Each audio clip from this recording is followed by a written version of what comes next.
जोंनि बहाय जयनिं जाफैनो जानाय जि रायजो राजा बिथांमोननिसिम आं गाहाम हामलायनाय बावहरो।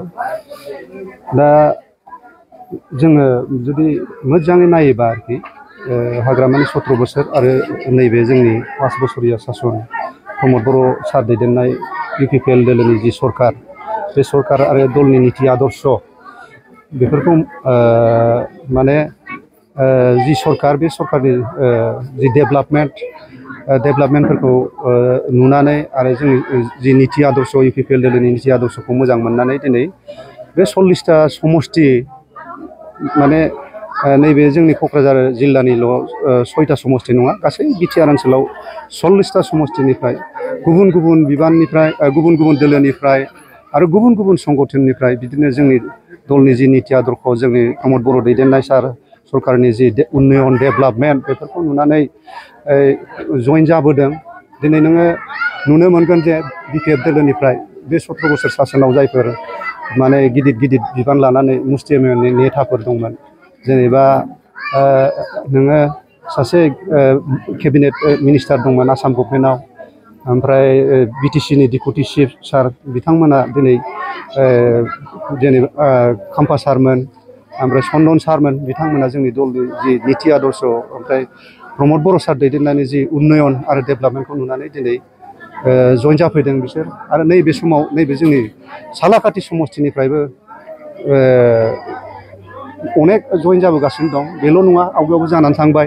दिनै नैबे 7 नम्बर वार्डनि जा बुथ केन्द्र दं बिद्यापीठ स्कुल, बेनिफ्राय फ्राय 50सोनि बारा दिनै बहाय जइन जाफैदों। बेथ' जोङो दा जाखिनि जोंनि सालाकाथि समष्टि हिसाबै जोंनि दोलोनि जि माने स्ट्रेंथ बेफोरखौ नायनानै आरो जोंनि कर्मिफोरनि जि खामानि मावनाय, जोंनि नेताफोरनि जि खामानि मावनाय आरो 17 बोसोराव जायफोर सासनाव दंमोन, 10 बोसोराव 17 बोसोरनि सासनाव दिनै 10 बोसोरानो देरहासादा बहाय EM दंमोन। बेनि 10 बोसोर EM थानाय समाव बिथाङा सालाकाथि ओनसोलाव जेबो डेभेलपमेन्ट खालामनो हायाखै। आरो आं सासे डिस्ट्रिक्टनि कर्मि हिसाबै आं सालाकाथि ओनसोलाव समष्टि हिसाबै आंखौ इनसार्ज हरनाय समाव आङो अनेक माने सालाकाथि ओनसोलाव गिदिंदोंमोन, खिन्थु आङो खुनु बिदि मोजां डेभेलपमेन्ट नुवाखै।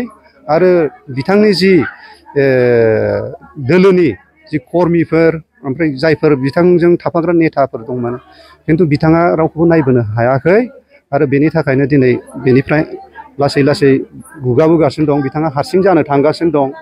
बे खेथ्रआव बिथाङा अनेक दुरबल जाबाय आरो बिपिएफ दोलो हिसाबै जों बिसोरखौनो जोङो आसल माने प्रतिद्वन्दी साननानै लादोंमोन। दा जोङो नुनो थांबाय नैबे समाव, खिन्थु खुनु जोंनि एगेन्स्टै खुनु कम्पिटिसन गैया। सालाकाथि समष्टि हिसाबाव इउपिपिएलआ 100% देरहागोन। फैबाय थानाय समाव इउपिपिएलनिफ्राय नोंथांमोननि बे समष्टियाव सोरखौ बिजाबसिन महरै नोंथांमोना? बेखौथ' आङो बारे बारे होनबाय थादों आरोखि। केन्डिडेटनि बेलायाव आं एसे होननो उसुबिदा मोनो, खारन जोंहा जोंनि जि जोंनि इउपिपिएल दोलो बेवहाय जोंनि बिराद मोजां मोजां नेता दं। जोंहा दिनै प्रमद बर' सार दं, इउजि सार दं, लरेन्स सार दं, रोनगोरा सार दं। गासैबो जोंनि हाइकमान्ड दङ बेवहाय। बे हाइकमान्डआ जेखौ हरगोन जों बेखौ मानिनानै लागोन। ओमफ्राय जों बिदिनो जोंनि केन्डिडेटखौ जों देरहाहोनो सेस्था खालामो। टिकेटनि खेथ्रआवथ' बिदि सियर नङा रावबो नैबे समाव, दासिमबो फाइनाल जायाखै। जोंना हाइकमान्डआ जायखौ हरगोन बेखौ मावलांगोन जों।